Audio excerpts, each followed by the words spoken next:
Hello everyone, how are you doing? I am doing great because today I'm talking about Made in Abyss, an anime that I didn't expect to make me cry but did. So full disclosure here, I didn't know anything about Made in Abyss. The first season came out quite a while ago and I don't know, it just passed me by. I didn't read anything about it and I didn't watch anybody else's videos about it. I just didn't pay attention. Also, I've only watched season 1, so please in the comments no spoilers. Also, in this video there will be spoilers for season 1. In the world of this story, there is a giant hole in the ground, an abyss, if you will.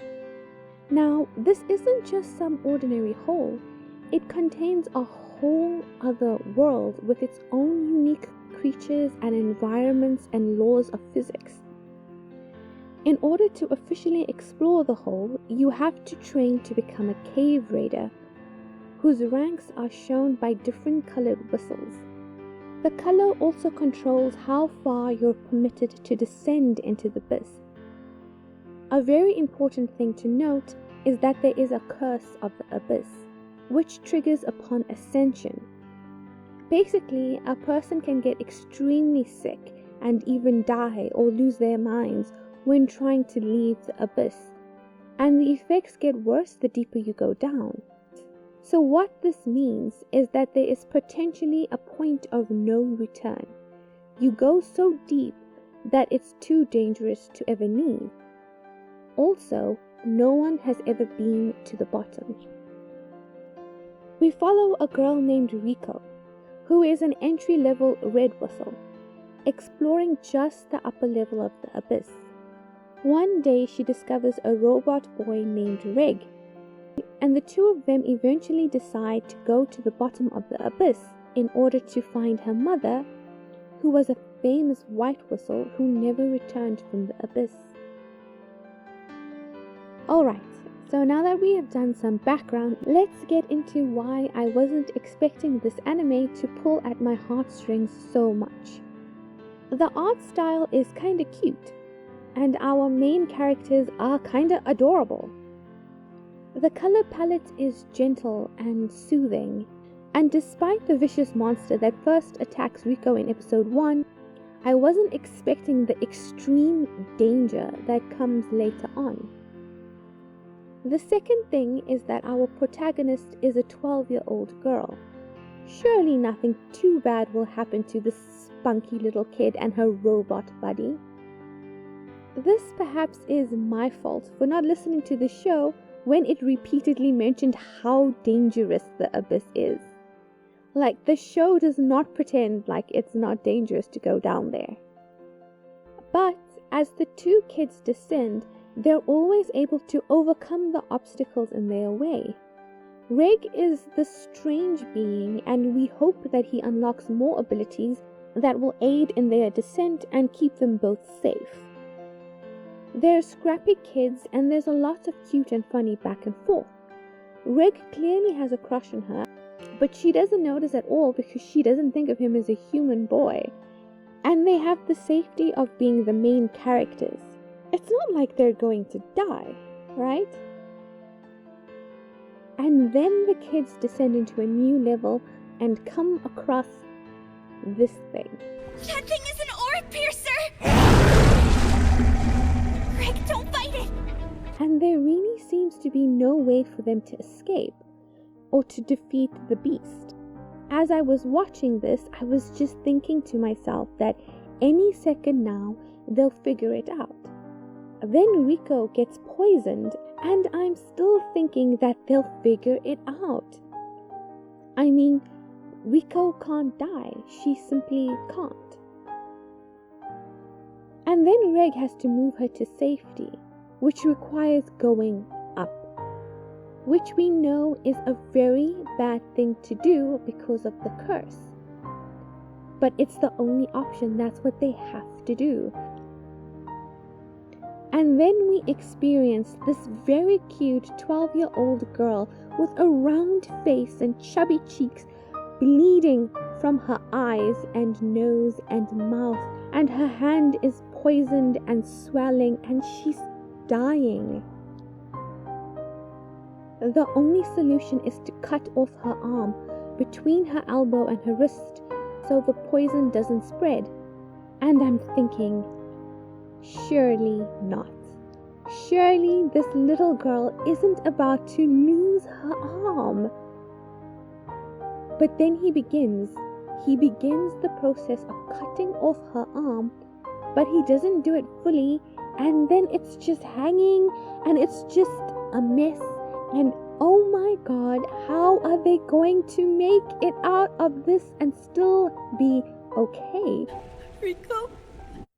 And then we meet Nanachi, the strange humanoid rabbit creature who lives in the abyss and decides to help them. And she seems to know exactly what to do to help Rico.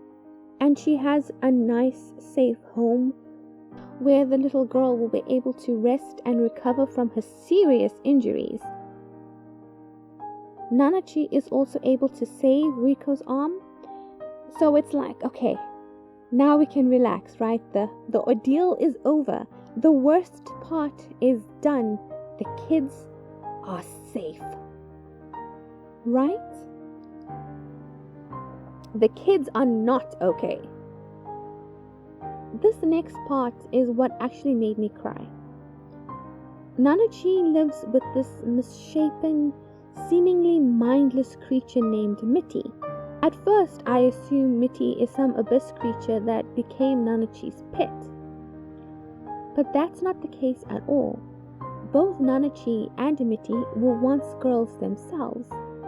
Nanachi lived a terribly lonely life, with little hope for a better future. She had no friends and no one to call her own. So when the opportunity to train as a cave raider came, she took it and traveled into the abyss to join a famous high-ranking white whistle. And she meets Mitty, and they become friends. True best friends. The first person Nanachi has in her life that she loves and loves her. Unfortunately for the children, they are not being trained as cave raiders. They are subjects of a brutal, sick experimentation. The evil white whistle is plunging children into the abyss and then bringing them up at a high speed to study the curse, its effects, and how to subvert and control it. This results in the children transforming into twisted, sorrowful creatures. Nanachi discovers this as she goes searching for Mitty, who disappeared in the night. The evil scientist decides to put both of them into the experiment to see what will happen. Most of the effect of the curse is transferred to Mitty, allowing Nanachi to survive the transportation with her mind intact. But Mitty becomes this blob creature. Horrified, Nanachi escapes with Mitty and they find the home they currently live in. From the expression in the eyes of Mitty, Nanachi knows her friend is suffering, that her soul is trapped in this disfigured shell, and so she wants to release her. But Mitty is seemingly immortal, and so Nanachi has to find a way to kill the only person she's ever loved. She tries different methods over and over and over again. Reg has this super intense cannon laser thing, and Nanachi believes it's the only way to end Mitty's life. This is what she wants in exchange for saving Rico. And this is where I cried. Why? Why? How can you even think of such a sad story? Oh man, guys, this is just too tragic. What an evil man, and poor Nanachi.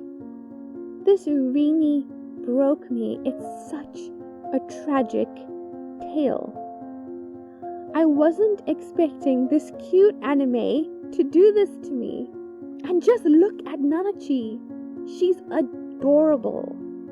and she has to beg Reg, twist his arm, and convince him to end the life of her best friend. And they're saying goodbye. Ah, gosh. Even now it just makes me sad. The only consolation is that she now has 2 new friends in Rico and Reg. But they have to pass by that evil guy on their way down to the bottom, and I know that's not going to be pleasant. But that's it for me. I'm going to end the video here.